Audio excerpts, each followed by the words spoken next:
자, 아까 보던데 바로 밑에 동그라미 3번에 청산금은 목적물 가액에서 그 표답부 채권액을 공제한 차익이죠. 다만 선순위 담보권자가 있다면 그 채권액도 포함해서 뺍니다. 네? 자, 한 번 더. 자, 갑 소유 부동산에 만약에 을이 1번으로 3천 채권으로 저당을 잡았고, 그 다음에 병이 여기인데 5천만원 대금 채권 가지고 5천 대금 채권 요거 가지고 가등의 담보권 설정받았고, 그 다음에 또 정이 여기에 또 후순위 요로 저당권을 설정받았습니다. 채권액은 4천이고,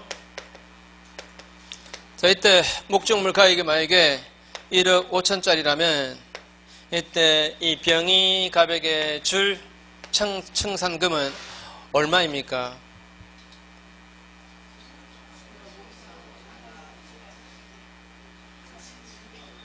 산수 문제를 너무 심각하게 보시는 것 같아. 산수 문제인데 목적물 가액에서 선수리권자 있으면 이 사람의 채권액도 여기 합산해가지고 뺍니다.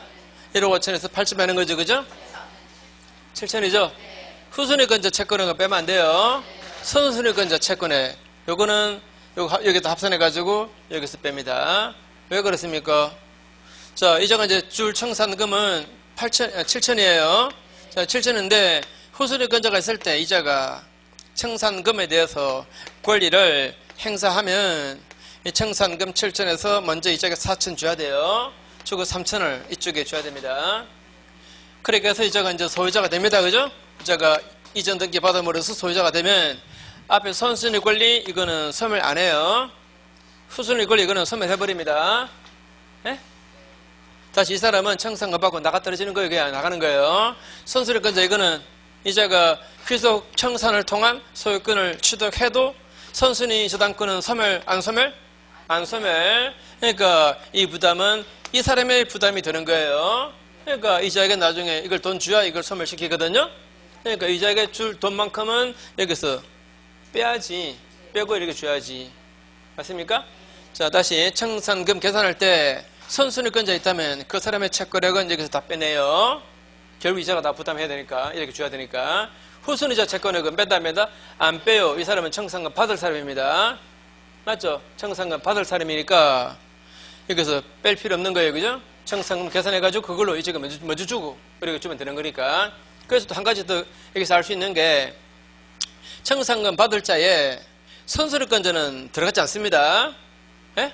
후순위자는 청산금 받을 자에 들어가죠. 맞죠? 후순위자는 청산금 지급받을 자에 들어가요. 그러나 선순위자는 청산금 받을 자에 들어가지 않습니다. 이거는 소멸 안 하니까, 청산하니까. 자, 그래서 그 오른쪽에 동그라미 5번 보십시오. 동그라미 5번. 청산금 청구권자, 즉 청산금 받을 자는 설정자는 채무자 또는 물상보증인, 그리고 최담 취득자 및 후순위자. 자, 후순위자가 청산금 받을 자입니다. 최담 취득자도 청산금 받을 자이겠습니까? 아니겠습니까? 이게 최담자한테 팔렸다 생각해봐요. 자, 이게 무한대 팔렸습니다. 무한대 팔렸으면 이 사람 재산을 이자가 소유권 취득하잖아요. 그러니까 청산금은 이쪽에 가야 되지. 예? 자, 다시 가등기답을 설정하고 난 다음에 이 사람이 부동산을 팔았습니다. 이때 이자가 최담 취득자 맞죠? 나중에 이자가 귀속 청산 절차를 거쳐서 청산금 지급할 때 이자한테 줘야 돼요. 이자가 소유자니까. 그죠? 물론 저당권자 있으면 이자한테 먼저 주고 남는 게 줄어야 됩니다. 자, 다시 청산금 받을 사람은 채무자 또는 물상보증인. 자, 말이 좀 길어지는데 채무자와 물상보증인만 있다면 누가 청산금 받아야 됩니까? 채무자가 있고 이 사람은 물상보증인이면 누가 청산금 받아야 돼요? 지금 소유권 잃는 사람은 이 사람이잖아요. 이 사람이니까 청산금 이 사람이 받아야지. 맞죠? 또 이렇게 팔렸다면 그러면 청산금 누가 받아야 돼요? 이자가 받아야지. 이자가 지금 소유권을 잃게 되는 거니까. 맞죠? 그러니까 채무자 또는 물상보증인, 자, 그 다음에 최담취득자, 그 다음에 후순위자, 그죠? 후순위자도 청산금 받을 자입니다. 그러나 선순위자는 청산금 받을 자 이다 아니다? 아니다. 그 밑에 마지막 줄, 자 동그라미 5번의 마지막 줄, 선순위 담보권자는 청산금 채권자 아니에요. 자 한 번 더, 이거 왜 아니다? 이거는 존속하니까, 소멸 안 하니까. 소멸 안 하니까. 자, 그 다음에 6번에 후순위권자. 자, 후순위권자, 자, 다시 한 번 더. 이 후순위권자는 청산기간 2개월 지나기 전까지는 이자가 청산금에 대해서 권리 행사할 수 있습니다. 행사하면 이 사람은 줄 청산금 7천에서 이 후순위자에게 먼저 4천 주고 남는 것을 이렇게 주는 거예요. 맞죠? 그래서 후순위자는 청산금 받을 자입니다. 또 한 가지, 이 후순위자는 청산기간 요거 2개월 아직 안 지났다면 자기 채권은 변적에 도래 안 했어도 경매에 들어갈 수 있답니다. 경매 들어갈 수 있대요. 한 번 더 할까요? 자, 청산기간 2개월 지나기 전이면 자, 이 사람은 자기 채권은 변적에 도래 안 했다 하더라도 뭐 할 수 있다? 경매 들어갈 수 있다. 경매 들어가 버리면 이 사람은 귀속 청산을 통한 소유권 취득은 이제 총쳤습니다. 어떤 사람이 아까 어떤 분이 종쳤다 그러던데, 네? 뭡니까? 그 전에 새누리당에 있다가 나왔던 그 유명한 정치인 있죠? 그 사람이 그러더라고. 안철수는 종쳤다고. 자, 정치인 얘기를 상당히 오랫동안 안 했는데. 그 전 대선 때는 열심히 하다가. 자, 다시 할게요. 자, 다시 한 번 더. 후순위자고 줘야 됩니다. 후순위자는 청산기간 2개월 아직 안 지났다면 자기 채권의 변적에 도래 안 해도 뭐 할 수 있다? 경매 들어갈 수 있다. 경매 들어가 버리면 이 사람은 귀속 청산 이제 안 돼요. 안 되고 어떻게 됩니까? 어떻게 해야 됩니까? 경매 절차에 배당 참가해야 돼요. 배당 참가해서 웃으면제를 받을 수밖에 없다. 이렇게 말해요. 자, 그래서 그 니은 보시면 이 후순위권자는 채무자 등이 지급받을 청산금에 대해서 그 청산금 지급 시까지 자신의 권리 행사할 수 있고, 이 경우 채권자는 후순위권자 요구 있으면 후순위권자에게 청산금 줘야 돼요. 그 다음에 디귿에 이 후순위권자는 청산기간 내에는 자기 채권의 변적에 도래 안 해도 목적 부동산에 뭐 할 수 있다? 경매할 수 있다. 이 경우 가등기 담보권자의 귀속 청산은 이제 중단되고 그 경매 절차에 배당 참가해서 자기 순위에 따라서 우선 면제를 받게 됩니다. 그 다음에 뒤로 가시고, 자, 뒷페이지에 밑에 동그라미 4번 채무자 등의 가등기 말소 청구권. 자, 이 후순위자는 채무자는 청산기간 2개월 다 지나갔다 하더라도, 자, 청산기간 2개월 다 지나갔다 하더라도 이 사람이 객관적인 정당한 청산금을 못 받았다면 언제든지 자기 채무를 갚아버리고 이 가등기를 또는 이전등기를 말소시킬 수 있다. 다시 한 번 더, 청산기간 지났다 하더라도 객관적으로 정당한 청산금을 이자가 아직 못 받으면 자기 채무를 갚아버리고 이전등기를 또는 가등기를 말소시킬 수 있다. 그죠? 말소시킬 수 있는데 다만 두 가지는 안 돼요. 자신의 이 채무의 변제기가 10년 지나가 버렸다. 변제기 지난 지가 몇 년? 10년이다. 또는 이게 양도담보라면 이쪽에 담보 목적이지만 이전등기가 되어 있으니까 이자가 제3자 정한테 팔아버리는 이런 사고가 날 수 있어요, 없어요? 있겠죠. 이자가 선의자라면 이 사람은 소유권 취득을 인정해 줍니다. 그러니까 선의의 제3자가 소유권을 취득해버리면 이 사람은 이자는 이거 갚아버리고 이거 말소시키겠다. 안 됩니다. 안 되고 뭘 해야 됩니까? 왜 남의 부동산 팔아먹었냐 짜샤 이러면서 불법행위 책임을 해서 손배 청구할 수밖에 없어요. 예? 한 번 더 할까요? 자, 이 사람은 청산기간 2개월 다 지나갔다 하더라도 아직 청산금을 못 받았으면 자기 채무를 갚아버리고 이전등기 또는 가등기를 말소시킬 수 있다. 다만 자기 채무의 변제기로부터 몇 년 지나가 버렸다? 10년 지나면 안 된대요. 또 선의의 제3자가 소유권을 취득했다면 이제는 또 안 된대요. 자, 교재 보시면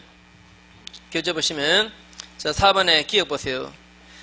자, 채무자, 물상보증인 또는 제3자 취득자, 퉁쳐서 채무자 등은 청산금을 지급받을 때까지는 설사 청산기간 지났다 하더라도 채무액을 채권자에게 지급해서 즉 채무를 변제함으로써 가등기 담보권을 소멸시킬 수 있다. 그죠?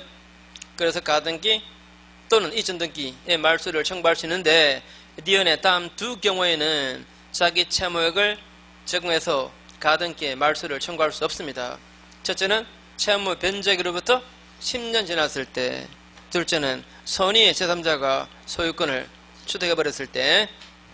자, 여기까지가 귀속청산 절차입니다. 귀속청산 절차. 사실 시험은 가장 잘 나오는 부분은 지금 청산 절차에 관한 그 내용들입니다. 한 번만 간단하게 한번 해볼게요. 자, A 소유 부동산에 B가 가등기 담보권자다. 그 다음에 소비례차로 인해서 생긴 1억 원의 대금 채권이 있고 목적물 가액이 이익이다. 자, 담보 목적으로 일단 가등기가 되어 있습니다. 가등기가 되어 있고 이자가 변제기에 변제를 못하면 담보권 실행 통지한다 그랬죠. 실행 통지. 그 다음에 청산기간 2개월 7간 더 주고 그래도 못 갚으면 청산금을 지급함으로써 번등기 받아가지고 소유자가 되는 거죠. 그죠? 소유자가 됩니다. 소유권을 취득하게 돼요. 이게 이제 귀속청산 절차. 자, 담보권 실행 통지할 때 뭘 통지하라 그랬습니까? 청산금 평가액. 맞습니까? 청산금 평가액은 목적물 가액에서 채권액을 뺀 겁니다. 물론 원금, 이자 다 합쳐서 뺀 금액. 그런데 만약에 시세가는 떨어지고 이거는 연체자가 늘어서 이거하고 이게 가격이 같아져 버렸다. 또는 이게 더 적어졌다. 이러면 청산금 줄 것도 없잖아요. 그러면 실행 통지 안 한다? 그것도 한다 그랬어요. 청산금이 없다는 뜻을 통지하라 그랬어요. 만약에 더 적게 통보했다. 자, 요 그림이면 1억은 통지해 줘야 되는데 8천원을 통보했다. 더 적게 통보해도 실행 통지로서는 효력이 있다 그랬어요. 그죠? 반면에 더 많이 통보했다면 나중에 청산금 줄 때 통반대로 다 줘야 됩니다. 맞죠? 그죠? 실행 통지할 때 누구한테 통지한다? 자, 채무자, 물상무정인, 저담취득자. 세 사람 만약에 있다면 세 사람 모두에게 하래요. 한 명에게라도 통지가 누락되면 이 실행 통지는 무효래요. 맞죠? 그죠? 자, 그러면 나중에 청산금 지급할 때에는 목적물 가액에서 채권액을 뺀 걸 그걸 주는데 만약에 선수리권자가 있다면 여기에 선수리 저당권자가 있다. 그 사람의 채권액이 만약에 6천이면 이것도 빼버립니다. 그러면 얼마입니까? 4천입니다. 맞죠? 4천인데 후순위권자가 있다 이러면 후순위권자 채권액은 이 사람의 채권액은 뺀다 안 뺀다? 안 뺍니다. 안 빼고 이 그림에서 자 일단 너는 가고 이제 복잡하니까 자, 이 그림에서 청산금은 얼마입니까? 1억이잖아요. 1억인데 이 사람은 청산금에 대해서 권리 행사할 수 있죠?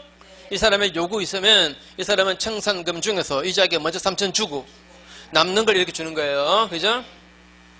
그 다음에 후순위권자는 청산기간 요구 아직 2개월 안 지났다면 자기 채권은 변제기 도래 안 했어도 경매에 들어갈 수 있다고 그랬습니다. 이자가 경매 들어가 버리면 이 사람은 이런 거 안 돼요. 안 되고 이 경매 절차에 배당 참가해서 우선 면제밖에 못 받아요. 그 다음에 이 사람은 청산금을 만약에 못 받았다면 청사기간 다 지나갔다 하더라도 자기 채무를 갚아버리고 이걸 말소시킬 수 있다. 그죠? 말소시킬 수 있어요. 다만 두 가지는 안 된댔어요. 자기 채무가 변제기가 지난 지가 몇 년이다? 10년이다. 또는 이자로부터 선의로 소유권을 취득한 자가 있다. 이게 만약에 양도담보라면 이자 등기되어 있으니까 이것 때문에 이자가 소유자인 줄로 이자가 믿고 살 수도 있겠죠. 그죠? 이런 사람이 나타나 버리면 이제는 이자가 이걸 갚아버리고 이걸 말소시키겠다. 안 됩니다. 그죠? 자, 이게 이제 귀속청산 절차인데 귀속청산 절차에 관한 규정은 임의 규정이다. 강의 규정이다. 강행 규정입니다. 강행 규정이어서 이 절차를 위반하는 그런 약정했다. 자, 이 절차를 위반하는 그런 당사자 간의 합의가 있었다 하더라도 그 합의에 따라서 본등기 준 것은 효력이 있다 없다? 없습니다. 가담법상의 청산 절차 규정을 위반해서 즉 청산기간 2개월 이거 인정하지 말자 라거나 이쪽에서 청산금 지급하기 전에 본등기를 먼저 해준다 라고 약정했다거나 이거 전부 다 무효입니다. 그죠? 자, 그런 약정하에 본등기 해줬다면 이거는 무효. 자, 이거는 무효인데 다만 본등기 해준 후라도 나중에라도 자, B가 이런 절차를 거쳤다면 말입니다. 그러면 이제 실제 부합한대요. 그러면 유효다라고 했습니다. 맞죠? 그죠? 유효입니다. 그 다음에 한 가지 요구 보세요. A 소유 부동산에 B가 먼저 선순위 저당권자로서 3천 채권이 있고 목적물 가액은 1억이고 C가 A에게 8천 빌려주면서 가등기 담보를 설정받았습니다. 가등기 담보 설정받았다 했을 때, 자, 이거 가담법 적용돼 안 돼요? 안 된다 그랬어요. 만약 선순위권자가 있으면 목적물 가액에서 선순위권자 채권을 뺀 그 금액이 이걸 넘어야 돼요. 그래야 가담법에 적용된다 그랬습니다. 사실 이 케이스라면 이자가 지금 횡포 부리고 있는 거 아니에요. 그죠? 어차피 가져가 봐야 이건 담보 가치가 7천밖에 안 되는 겁니다. 맞죠? 그죠? 이 경우는 가담법대로 할 필요 없다. 그죠? 라고 했어요. 자, 이제 나머지는 631페이지 제일 위에 1번, 2번.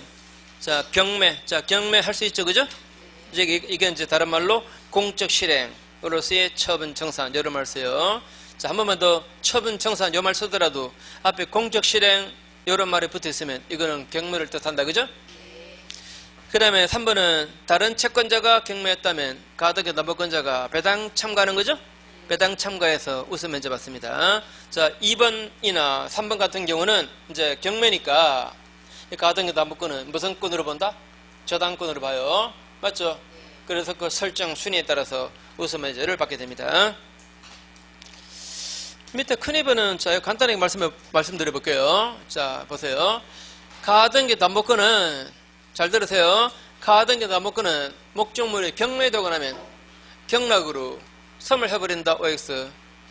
자, 가등기 담보권은 이거는 목적물 경매되고 나면은 소멸해버린다.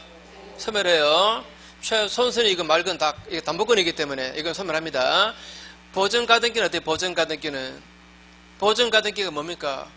부동산 매수하기로 계약을 하고 그 소유권 이전 정원권을 가등기에 놓는 거, 이게 보전 가등기죠. 보전 가등기는 이게 최선순위이면 소멸 안 해요. 맞습니까? 자, 그래서 자, A 소유 부동산을 B가 매수하기로 계약을 하고 그 소유권 이전 정원권을 이걸 가등기를 해놓았습니다.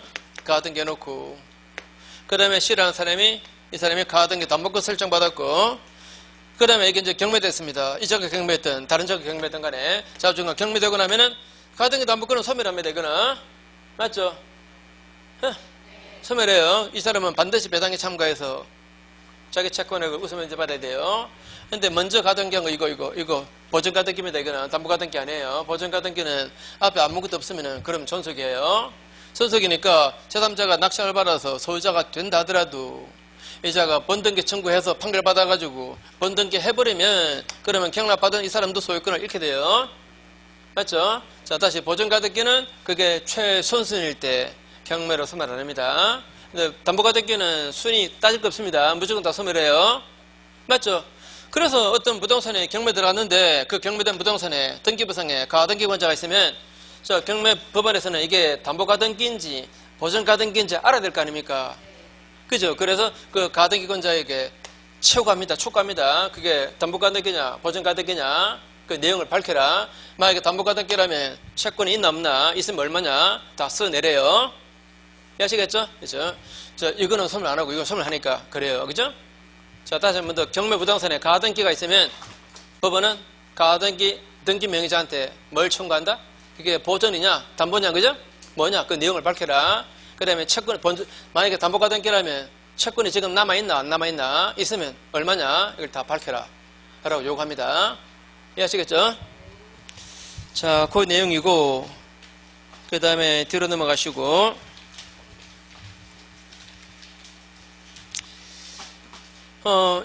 다른 건 632페이지는 뭐 별반 나올 것도 없고 633페이지에 거기에 제가 읽는 것만 보세요. 괄호 1번에 두 번째 줄 가등기 담보 채권자가 바로 밑에 줄 선순위 가등기 담보 채무를 대입변제해서 가지는 구상금 채권도 이것도 표담보 채권에 포함된다 라고 말했습니다. 자, 만약에 이게 선순위권자가 있어요. 선순위권자가 있어서 이자가 그걸 대신 변제해 줬습니다. 대신 변제해 줌으로써 이걸 소멸시켰어요. 그러면 대신 갚았으니까 이자한테 구상 청구할 수 있잖아요. 구상금 채권 3천 이것도 이 가등기로 담보된다. 그죠? 그 얘기입니다. 그죠? 자, 그 다음에 뒤로 넘어가시고, 양도담보입니다. 양도담보에서, 자, 그게 1번에 2번, 양도담보 목적물인데, 자, 거기에서 집합물도 양도담보 목적물이 될 수 있다. 목적물이 특정만 되면은 가능해요.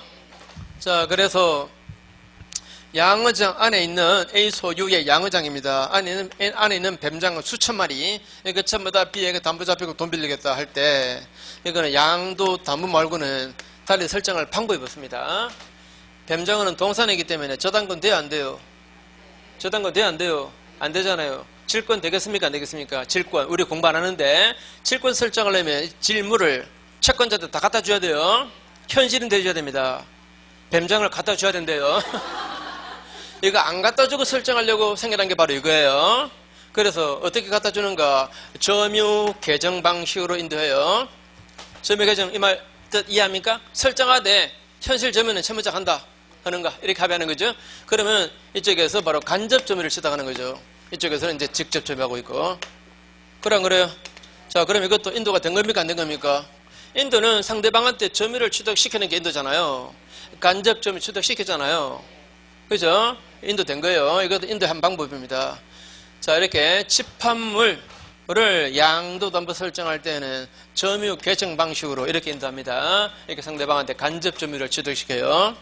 이거는 뭐 예를 들면 끝도 없습니다. A 소유의 원자재 창고 안에 있는 원자재 전부 다 이걸 B에게 담보 잡히고 돈 빌린다. 이것도 양도담보 말고는 설정하는 방법이 없어요. 그죠? 그 다음에 돈사 안에 있는 돼지 전부 다 이걸 B한테 담보 잡히고 돈 빌릴 때 이것도 양도담보 말고는 설정할 방법이 없습니다. 이런 것을 유동 집합물 이런 말 써요. 유동 집합물. 왜 이런 말 씁니까?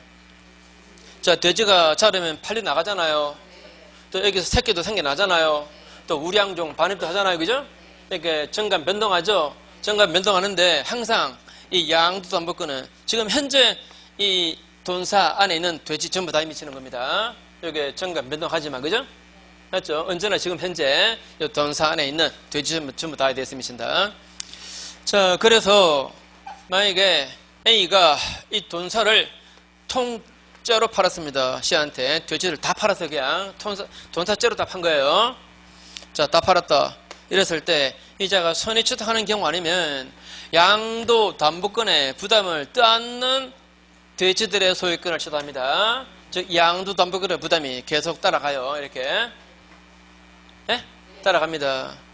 이때 이자가 돼지 살 때 있던 그 돈사 이거 살 때 있던 돼지뿐만 아니고 그 돼지 팔아서 생긴 수입 가지고 반에 반 돼지 또 여기에서 생긴 새끼 돼지에 대해서도 다 미칩니다. 다만 이 사람이 별도 자금 가지고 이걸 가지고 이게 반에 반 돼지가 있다면 여기는 안 미친대요.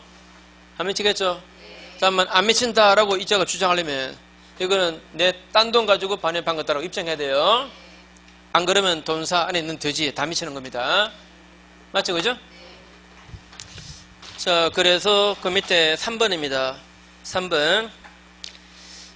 두 번째 줄 끝에 위 집합물을 통째로 양수한 자는 손이 취득하지 않는 한 양도담보권의 부담을 그대로 인수하게 된다. 그래서 양수할 당시 돈사 안에 있던 돼지들 그리고 통상적인 양돈 방식에 따라서 얻은 수익으로 새로 구입하거나 또는 그 돼지에서 출산시킨 새끼 돼지에도 다 미친다. 다만 양수인이 별도 자금으로 반에 반 돼지에까지는 미치지 않는데요. 그 다음에 옆에 양도담보에서 몇 가지 법률 관계를 보는데, 자, 양도담보권에도 또는 가등기 담보권에도 물상대의성 있을까 없을까요? 자, 담보권에는 다 물상대의성이 있다 그랬죠? 뭐만 없습니다. 유축권만. 유축권 제하면은 담보물권에 다 물상대의성이 있다 그랬죠? 자, 그래서 그 중간에 2번에 관료 1번의 두 번째 줄 양도담보 목적물인 동산이 소실되어서 양도담보 설정자가 보험사에 대해서 보험금 청구권을 취득하면 양도담보권자는 그 보험금 청구권 이걸 압류할 수 있다. 그죠? 이걸 압류함으로써 물상대의권을 살 수 있습니다. 그 다음에 관료 2번에 자 보세요. 원래 자 보세요. A 소유 부동산에 B가 양도 담보권자다. 양도 담보권자라면 비록 담보 목적이지만 B 앞으로 이전 등기는 되어 있습니다. 이전 등기 되어 있어도 이 사람이 소유자입니까? 아니면 그냥 담보권자입니까? 그냥 담보권자예요. 이자가 실행 통지해주고 청산기간 2개월 시간 더 주고 청산금을 지급해야 비로소 소유자가 되는 겁니다. 맞죠? 비로소 소유자가 되니까 그전까지는 뭐다? 그냥 담보권자예요. 맞죠? 예. 그전까지 담보권자입니다. 자, 소유자가 이 사람이죠, 그죠? 설정자가 소유자입니다. 이게 소유자 아니에요. 이 사람은 그냥 담보권자에 지내지 않는다. 청산 절차 거치기 전까지는 이 사람은 담보권자에 지내지 않는다. 자, 요거는 이제 가담법이 생겨나서 그래요. 가담법이 생겨나서 옛날에 가담법 없을 때 그때는 이런 거 필요해서요, 필요 없었어요? 다 필요 없었거든요. 다 필요 없었습니다. 그래서 가담법 없을 때 A 소유 부동산에 B가 양도 담보권을 설정받으면 이자가 앞으로 이전 등기 되어 있는데 이때 이게 누가 소유자냐, 이거 누가 소유냐에 관해서 가담법 없을 때입니다. 그때는 신탁의 법리가 적용되었습니다. 즉 내부 관계에서는 여기가 소유자지만 제3자에 대해서는 여기가 소유자로 취급되었어요. 그러나 이 법률은 이제 가담법이 생겨났으니까 안 돼요, 그죠? 예? 근데 아직도 가담법이 적용 안 되는 부분이 있잖아요. 예? 가담법이 적용 안 되는 경우 있죠? 그런 경우는 이 신탁의 법리가 그대로 남아 있습니다. 특히 동사 말입니다. 자, A 소유 기계 설비에다가 B가 양도 담보권 설정받았다면, 자, 이게 공장의 기계 설비입니다. 이러면 가담법 적용해야 안 해요? 가담법 적용해야 안 해요? 공장의 기계 설비라니까 가담법 적용해야 안 해요? 내가 좀 너무 무리했나?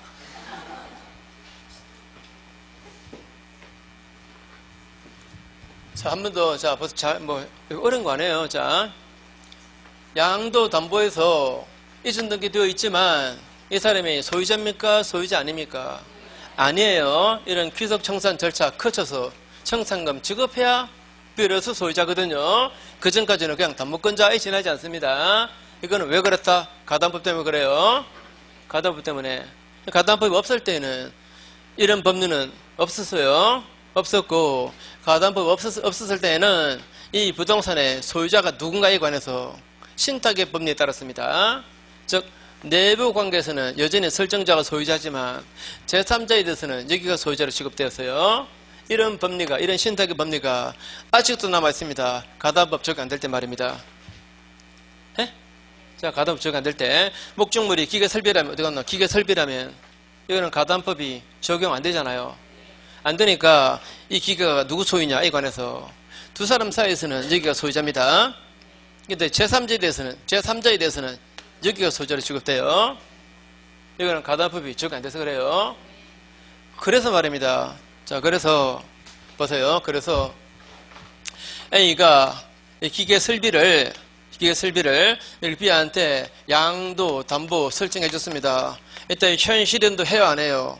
안 하잖아요. 점유 계정으로 인도하잖아요. 그러니까 현실 점유는 여전히 A가 하고 있죠. 하고 있으니까 이렇게 담보 잡히고 돈 땡기고 또 같은 기계를 C한테도 담보 설정하는 경우가 생겨나겠죠. C한테도 양도 담보 설정 계약을 또 했습니다. 그리고 돈 빌렸습니다. 이랬을 때 이 사람은 이제 후순위 양도 담보권자가 되는가에 관해서 판례가, 자 보세요. 한번 설정하면 제3자에 대해서는 여기가 소유자입니다. 이 사람은 소유자 아니에요. 지금 남의 물건을 담보 잡힌 겁니다. 남의 물건을 담보 잡혔으니까 이거는 무효래요. 무효. 그냥 외워라 그럴 걸. 괜히 이거 하려고 여기 있어도 쭉 왔네. 자, 한 번 더.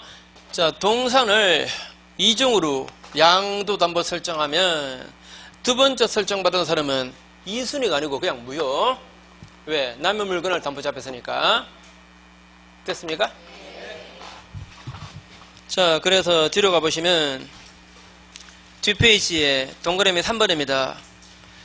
동그라미 3번. 점유 계정 방법으로 동산에 대해서 이중 양도담보 설정했을 때 뒤에 설정 계약을 체결한 후순위 채권자는 양도담보권을 취득 못한대요. 그 다음에 맨 밑에 3번 목적물의 이용관계. 자, 목적물은 누가 사용 수익합니까? 자, 보세요. 아까 가담법이 적용되는 경우에도, 이 경우에도 이자가 소유자가 되기 전까지는 누가 사용 수익해요? 설정자가 사용 수익하죠? 그래 안 그래요? 또 이거는 가담법 적용 안 되지만, 자, 이런 경우는 가담법이 어디 갔나? 자, 다시 한번 더. 자, 가담법이 적용되는 경우에도 목적물의 사용 수익은 설정자가 해요. 맞죠? 양도담보권자에게 현실인도 안 하잖아요. 또 가담법이 적용 안 되는 경우, 즉 매매대금 채권이 되려면 가담법 적용 안 하잖아요. 그때도 사용 수익은 설정자가 해요. 또 목적물이 동산이어도 사용 수익은 누가 해요? 설정자가 하죠. 그죠? 맞죠? 집화물도 설정자가 해요. 자, 가담법이든, 자, 가등기담보든, 양도담보든, 가담법에 적용되거나 말거나, 부동산이거나, 동산이거나 관계없습니다. 몽땅 사용수익은 누가 한다? 설정자가 하는 거예요. 설정자가 사용수익해요. 그래서 과실도 바로 설정자가 수취하는 겁니다. 맞습니까? 과실도 설정자가 수취해요. 자, 1번에 관로 1번, 자, 3번에 관로 1번. 특별한 약정 없는 한 설정자가 소유자로서 목적물을 점유, 이용할 권리가 있다. 그래서 오른쪽 페이지 제일 위에 과실 수취권도 누구한테 있다? 설정자한테 있다. 설정자한테. 자, 그럼 간단하게, 자, A 소유 부동산에 B에게 양도 담보를 설정해 줬습니다. 또는 가등기 담보를 설정해 줬습니다.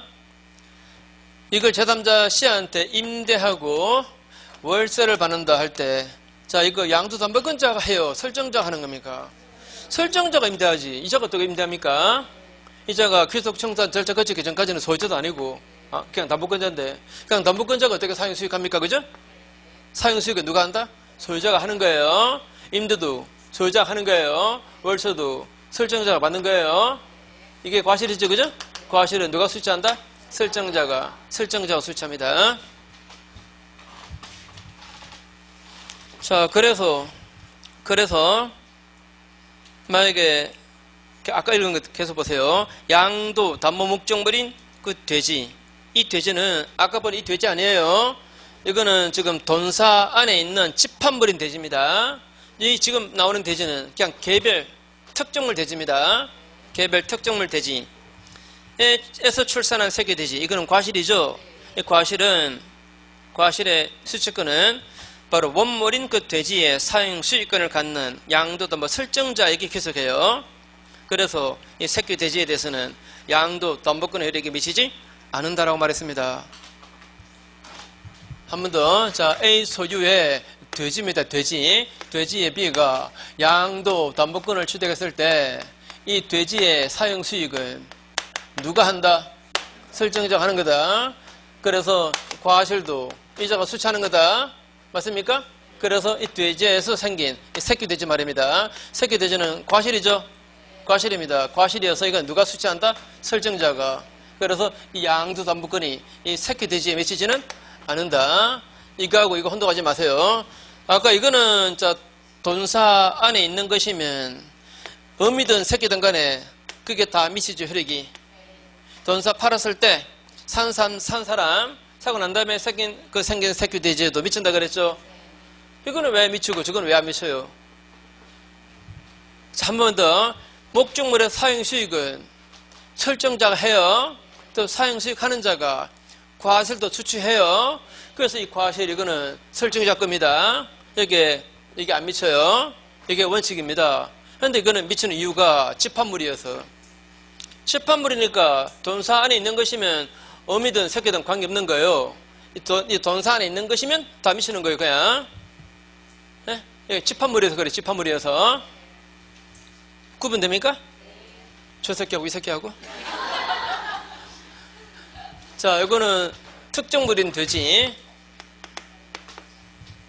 자, 한 번만 더 원리를 말씀드릴게요. 자, 목적물의 사용 수익은 가등기 담보든 양도 담보든 동산이거나 부동산이거나 가담법이 적용되거나 말거나 사용 수익은 누가 한다? 설정자가. 그래서 과실도 수취해요.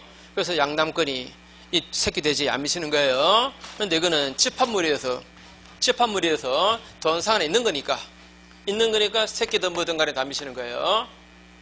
이해하시겠죠? 구분하시겠죠? 자, 그래서 끝났습니다. 끝났고, 그러면 이제 마지막 남은 거 642페이지 부동산 실명법입니다. 부동산 실명법. 자, 딱 5분만 앉아 계세요. 5분만. 5분 하고 그러면 한 30분까지 하면 되겠지? 딱 5분만 있다 합시다.